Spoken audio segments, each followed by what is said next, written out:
Mary, I know what I'm gonna do tomorrow, and the next day, and next year, and the year after that. I'm shaking the dust of this crummy little town off my feet, and I'm gonna see the world.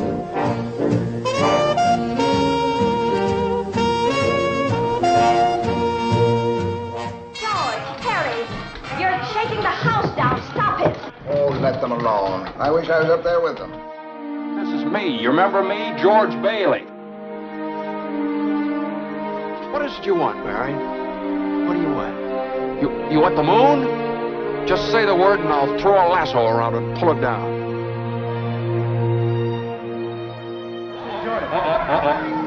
I wish I had $1 million.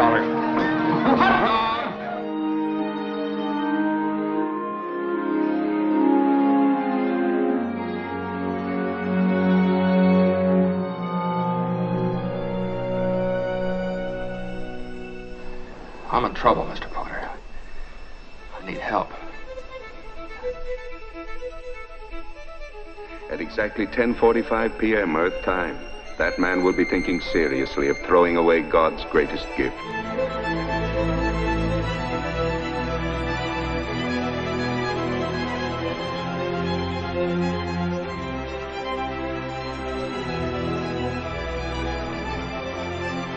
I don't want any plastic, I don't want any ground floors, and I don't want to get married ever to anyone. You understand that? I want to do what I want to do.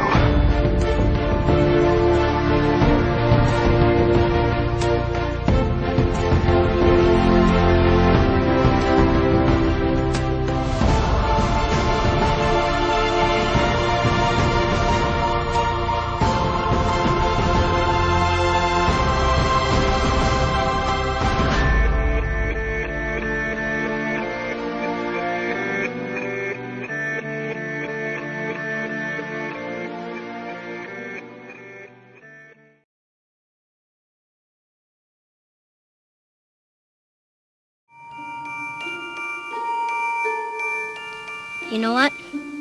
I know. You know what? The secret. What secret? Santa Claus. I've known for a long time. He's not real. Says who? My mom. I am the parent. You are the friendly guy down the hall. They say that seeing is believing. But the truth is, the world is held together by things you can't see. There really has to be something you want for Christmas. A house, a brother, and a dad. That's all I ever want. He loves you and he wants to kiss you. And he thinks he's the most beautiful woman in the whole world. If you're really Santa Claus, you can get it for me. Right. It's an engagement ring. If you can't accept anything, faith, then you're doomed for a life dominated by doubt. She's deaf. You don't have to talk to her. She just wanted to see you. You are a very beautiful young lady. If I could make you believe, then there'd be some hope for me. I can't. Well, I'm finished. I want this man declared insane. This is about a man who has had something very wrong done to him. I want you to help him. Together, we're gonna prove that there is a Santa Claus and that you're him. I'm ready, Counselor. Do you believe that you are Santa Claus? Yes, of course. I'd like the court to see Mr. Kringle make the reindeer fly. He only flies on Christmas Eve. Coles believes in Santa Claus. Do you believe in Santa Claus? If this court finds that Mr. Kringle is not who he says he is, then I would ask the court to judge which is worse. A lie that draws a smile? I knew it. Or a truth that draws a tear? This season, 20th Century Fox presents you with the most precious gift of all. Something to believe in.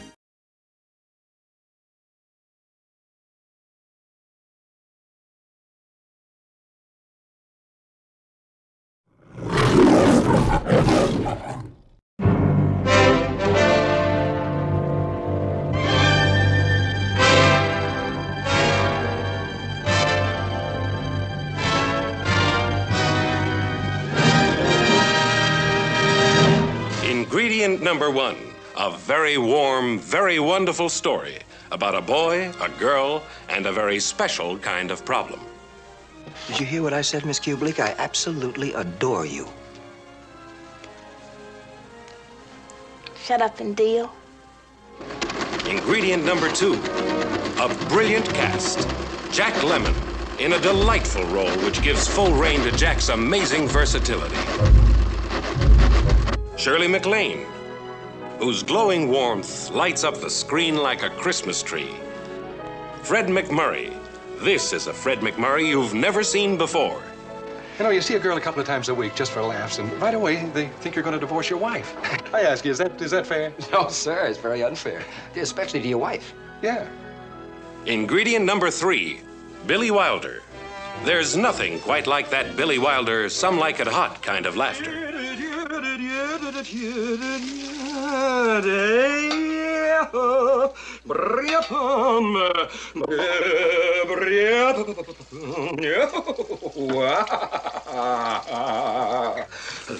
Are we dressing for dinner? You know, just come as you are. So you're pretty good with that racket. You should see my backhand. Where'd you see me serve the meatballs?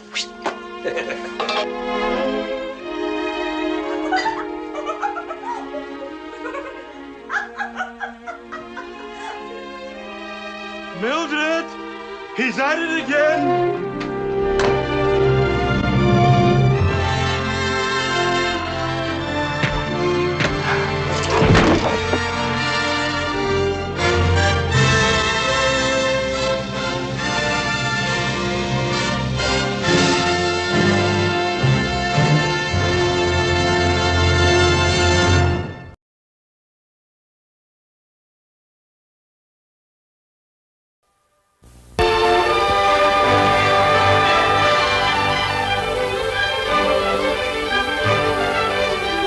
Hollywood, California, and the studios where the distinguished pictures that bear the name of Samuel Goldwyn are produced. Such films as The Best Years of Our Lives, winner of 9 Academy Awards. It was in these very studios that we recently tried to make a trailer for a new and wonderful picture called The Bishop's Wife. You know what a trailer is.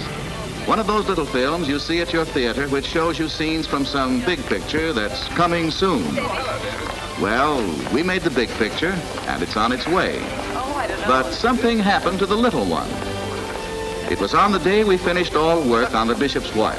The stars were on their way home. Well, looks like it. Yes, great sound better. Goodbye, Gary. It's wonderful working with you. Goodbye, David. See you very soon. Very soon, I hope. Goodbye, David. See you tonight. Oh, that's right. Whoa! What about the trailer? Trailer? Oh, I forgot all about it. Well, they must be set up somewhere. Where are they? Say 6. No, I think they're on 8, David. 8? Oh, Yes, come on. Just a minute, folks. I'm sorry. Can't go in without a pass. Oh, well, you see, we work here. That is, we just finished over there, now we... All right, so you're finished. There's no one stopping you from leaving. You don't understand. We still have to make the trailer. And I'm sure you wouldn't want to stop us from telling people about a great picture like The Bishop's Wife. Have you seen it? No, not exactly, but... Then how do you know it's great? Well, we had a lot of fun making it, and that's always a very good sign. Well, maybe so, but I'm new here. I don't know you folks, unless you got a pass. I'm David Niven, and I play the bishop. And I'm Loretta Young, and I play the bishop's wife. And I'm Cary Grant. I play... Oh, that's right. Now, wait a minute. What's the matter? Well, nobody's supposed to know what part I play until they see the picture. Then what do you need of the trailer? Well, we'd like folks to come in and see the picture. It's very fine, and it's quite the most unusual picture Sam Goldwyn has ever made. Oh, yeah. It's full of surprises. Oh, please. Well, if you put it that way. Thanks, officer. I got an idea. What? The bishop's wife is different. Let's keep it that way. Let's have no trailer. David, a picture without a trailer? No, that's it. Why take all the wonderful surprises out of it before people see it? All right, sold. No trailer. No trailer. Oh, wait a minute. Goodbye. Hold on.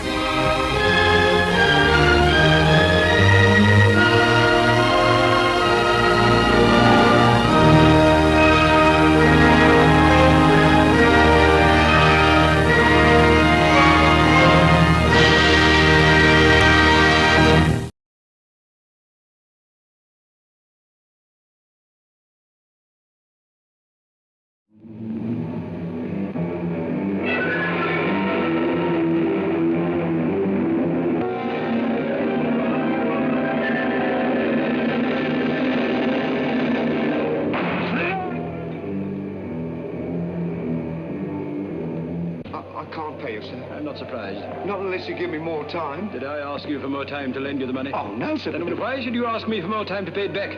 Hard and sharp as flint he was. You ask Bob Cratchit about him. This timid and intimidated little clerk is portrayed by Mervyn John. Mrs. Cratchit by Hermione Baddeley. The little lame boy, the great-hearted Tiny Tim, is played by Glyn Dearman. Michael Hordern gives a spirited portrayal of Jacob Marley, the ghost who changes Scrooge from sinner to saint. Co-starring with Alistair Sim in delightful character roles are Jack Warner and Kathleen Harrison. Don't be violent, Mr. Scrooge, sir. You forced me to scream for the beetle. The beetle, madam? A fig for the beetle. A guinea? Here, what for? So, to be so happy.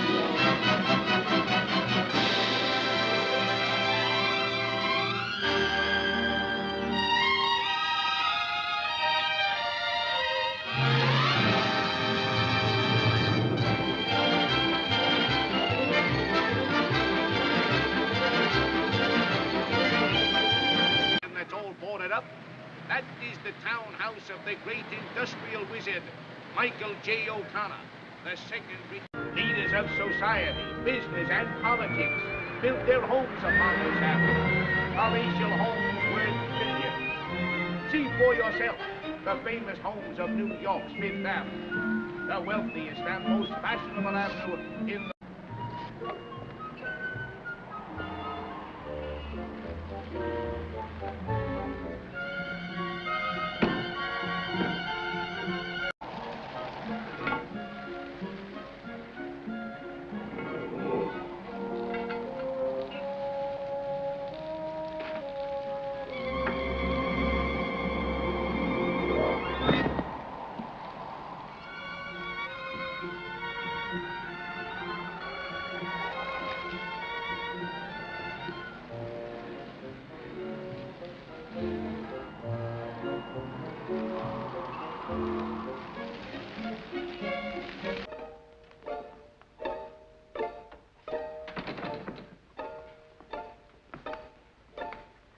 Well, Sammy, everything looks just the same as usual.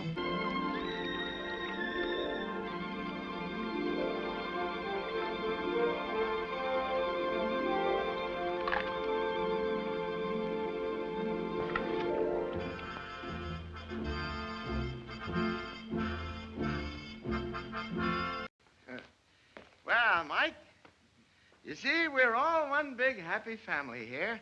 Now make yourself at home. I'll try. Mighty nice lounging robe you have there. Oh, I'm glad you like it. Mike, Jim and Whitey are going to buy army barracks from the government and transform them into model houses. It's a wonderful idea. Great. I suggest they build a model poorhouse, too, so they can all move in when the idea fizzles. Well, that's gratitude for you. You feed a guy like that and he gets sarcastic. Yeah, what's he sore about? He'll be more sociable when he eats, won't he? Some holly wreaths and mistletoe, a great big Christmas tree, a winter's day with lots of snow. That's what Christmas means to me. Be like a cloud, feel so marvelous, feel so wonderful all the world, all the world.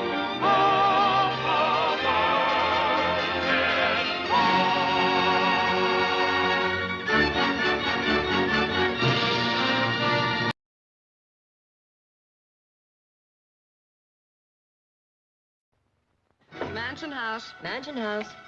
Mansion house. Say, do you want to hear a terrific conversation? Yes, and I love you, my darling. Oh, so much. Oh, my sweet.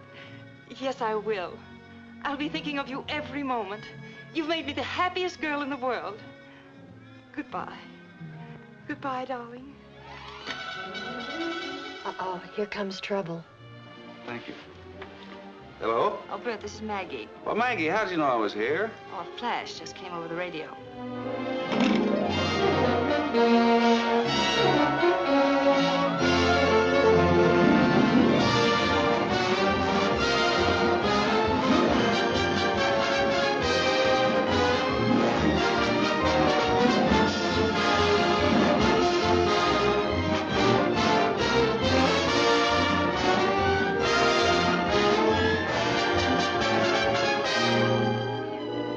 Well, I love him, that's all. Well, that being the case, I will not stand by and see you make a fool of yourself. You lay off. I know you. I know what a devil you can be. I've seen you in a passion before when your life has been disrupted. Don't you pull any of your tricks on me, because I'm onto every one of them. So lay off. That's my message to you. Big Lord Fauntleroy.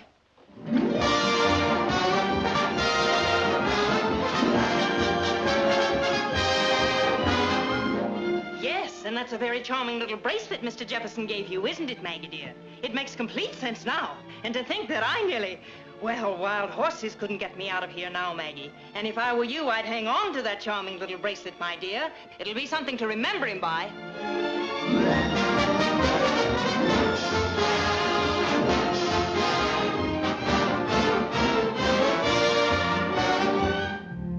Bert Jefferson, you're quite a guy. Say.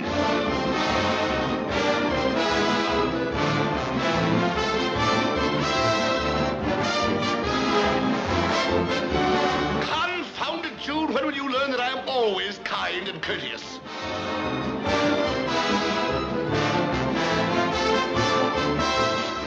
Ah, my beautiful one.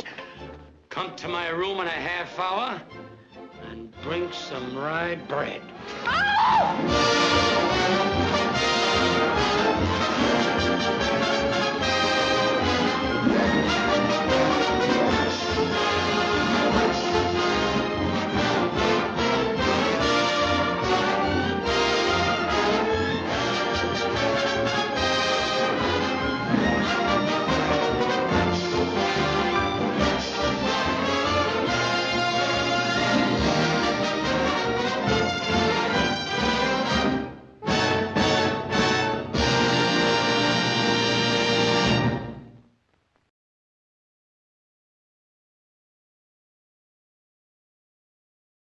My heart was trembling as I walked into the post office, and there you were lying in box 237. I took you out of your envelope and read you right there. Oh, my dear friend.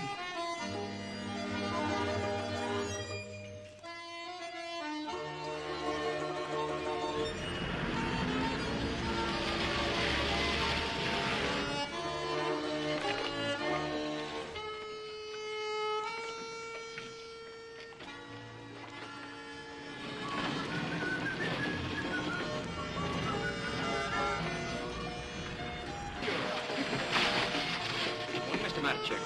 Good morning.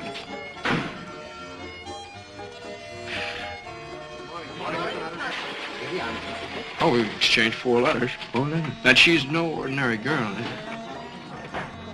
Now, listen to this. Are you tall? Are you short? Are your eyes blue? Are they brown? Don't tell me.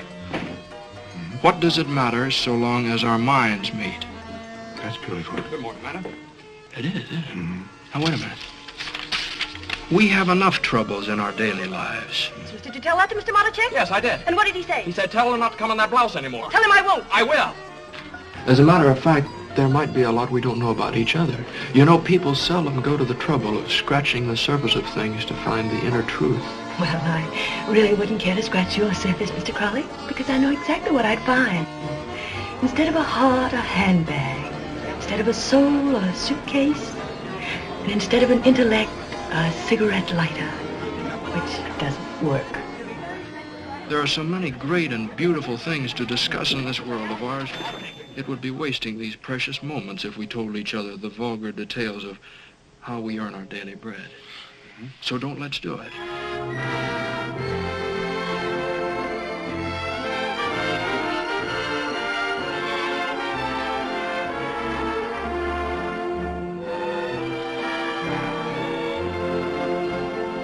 Are you deliberately trying to spoil my evening? Why do you want to do me harm? Why do you hate me so? I don't hate you.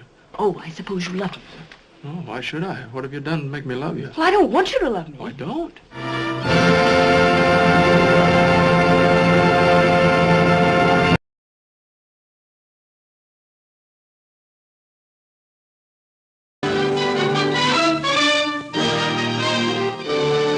I remember the night I met John. He's good looking, and after all, I'm only human.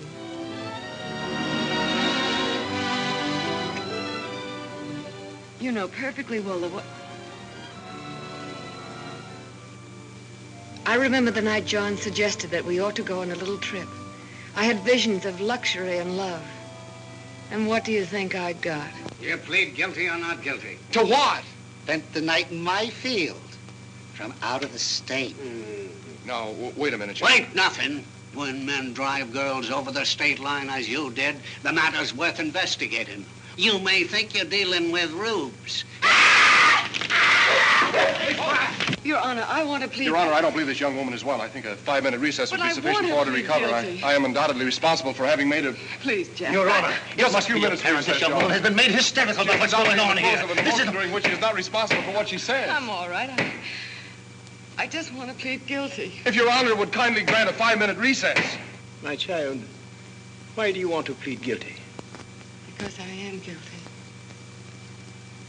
And when you make a mistake, you've got to pay for it.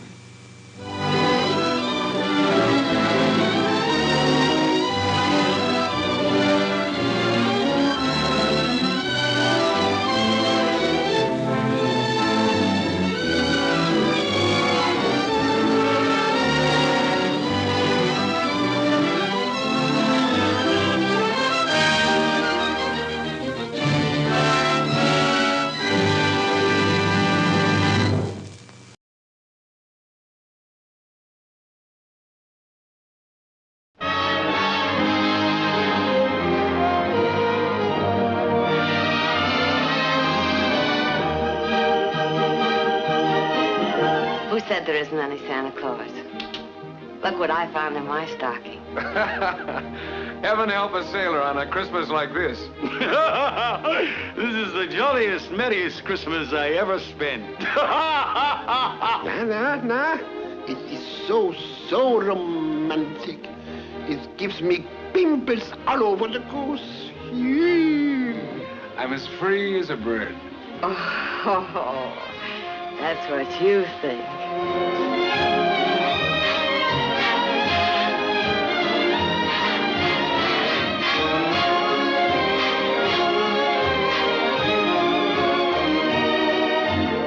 Don't you come near me, you sea-wolf. After the way you've deceived me. I deceived warn you, you. if you take another step, I'll scream.